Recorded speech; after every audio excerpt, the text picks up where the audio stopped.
Is an introduction really necessary for someone we all know so well?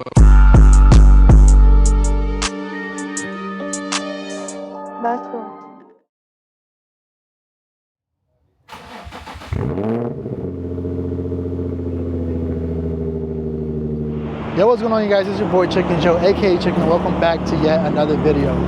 Let's get it. So in this video, you guys, we're gonna be talking about 5 things I like about the Z, 5 things I don't like about the Z, and 5 things you may or may not have known about the Z.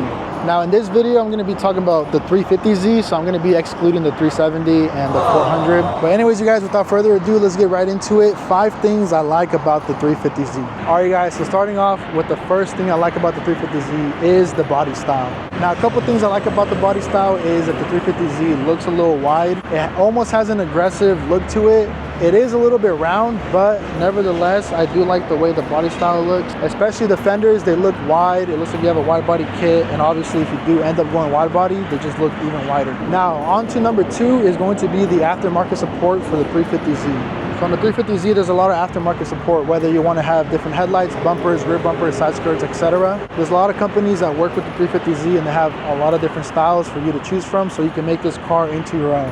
Now, the other thing I like about the 350Z, moving on to number 3, is how versatile it is. So whether you want to drift a car, whether you want to track the car, maybe even drag the car, or just stand sit out like me. Like I said, there's a lot of companies that help you with that, and the 350Z isn't that expensive, so it's really easy to start getting into drifting or stancing your car out, and there's a lot of companies that help you with a lot of support, aftermarket parts. So that would be number 3 of what I like about the 350Z. Now moving on to number 4 is going to be the exhaust note. Now on the 350Zs, it's really easy to make these cars sound ugly, and you do get a lot of hate for it, but if it's done right, they sound pretty good.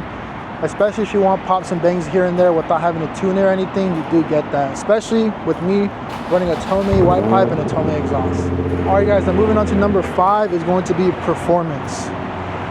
Now the 350Z, it's a 3.5 liter V6, naturally aspirated. But like I said, if you want to do aftermarket support, there's a lot of mods you could do to your Z, whether it's just bolt-ons or supercharger or boost it. There's a lot of companies that help you out with that. Now, you're not going to make a crazy amount of power, but depending on what engine you have, especially on the HRs, if you do boost it, you could get a good amount of power, and you could put a couple bus lanes on different types of cars.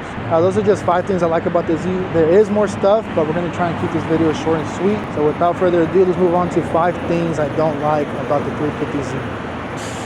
So starting off on the first thing I don't like about the 350Z is that stuff breaks a lot. And if you're a Z owner, you obviously already know these because you probably have already replaced them. One thing that breaks on the Z, the door handles. But both sides have gone bad and I replaced them both. Now another thing that goes bad with the Zs is the hatch. So if you guys have a Z, you'll know that once you lift up the hatch, sometimes it doesn't stay up because the struts do go out on these. Luckily for me, these are replaced, so I did have that issue before where the hatch would close on me because of the struts. Now there are more things that go bad with the Z that break easily, and you do have to end up replacing it, but the door handles is a main one. So if you guys are actually looking into getting a Z, just know the door handles are going to have to eventually be replaced. With that being said, let's go ahead and move on to number 2, which is going to be the doors. If you guys have Zs, you know that these doors are heavy as so if you're chilling on your car, now if you're working on your car, doing something, or have the doors open, just know that these doors on a hill, downhill, uphill, upside down, these doors will close on you. Like I said, literally no effort, these doors will close on themselves. Number 3 is going to be the interior. Now the interior isn't that bad, but it is a little bit outdated. If you compare this to the G35, the G35 is going to have more stuff with the radio, center console, more things. But if you're going to be more sporty, I feel like the 350Z is going to be a better option for you, because there are some aftermarket stuff you can do to it, like I did Apple CarPlay, the stars, shout out InspireWorks. But the Z interior, it's basically basic, so you can deal with that. Honestly, you'll be fine. But with that being said, let's go ahead and move on to thing number 4. Now with that being said, number 4 is going to have to be the dipstick. And let me show you guys what I mean. So this is the dipstick, and as you can tell, it's a little wonky. It's not straight, so the way it goes in, you go in kind of crooked and then it straightens itself out, but it's honestly a pain, especially when you got to find the hole, and I don't know. Similar to the HR, it's extremely easy to see. Now moving on to thing number 5.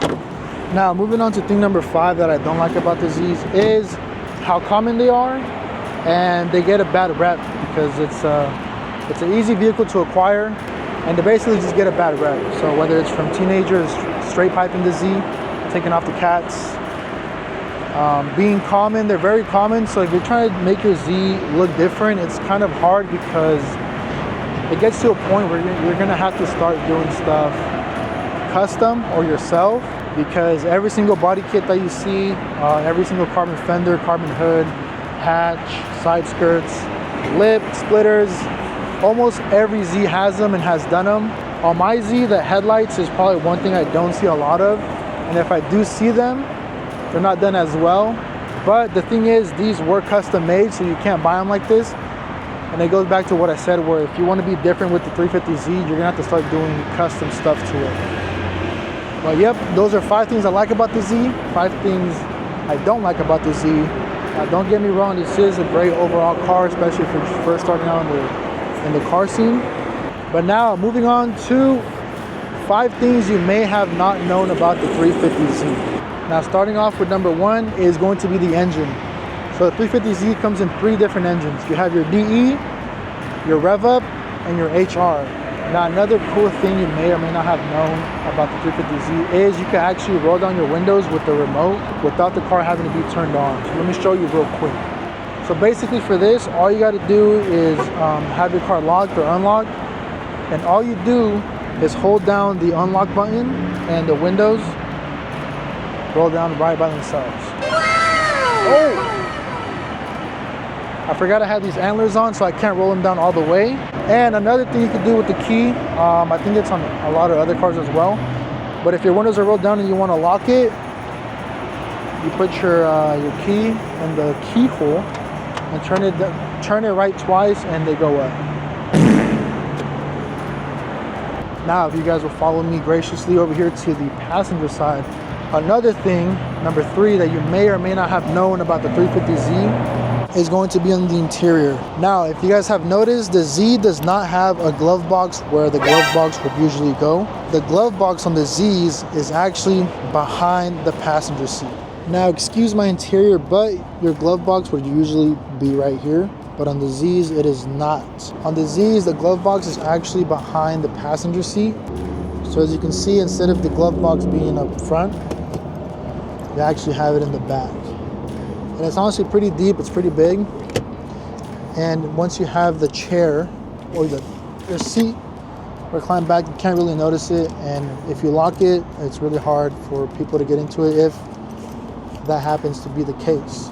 Okay, you guys, excuse my interior, have not cleaned it, but the next one is going to have to do on the inside. I think this is number 4. So on the 350Z, you do get these 3 gauges over here: your mile per hour, your oil temp, and your voltage.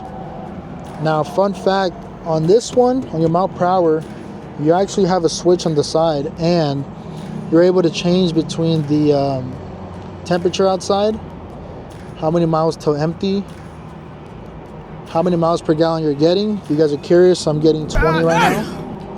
I don't know what that one is, but it tells you your tire pressure for the front and the back, but mine's not working right now.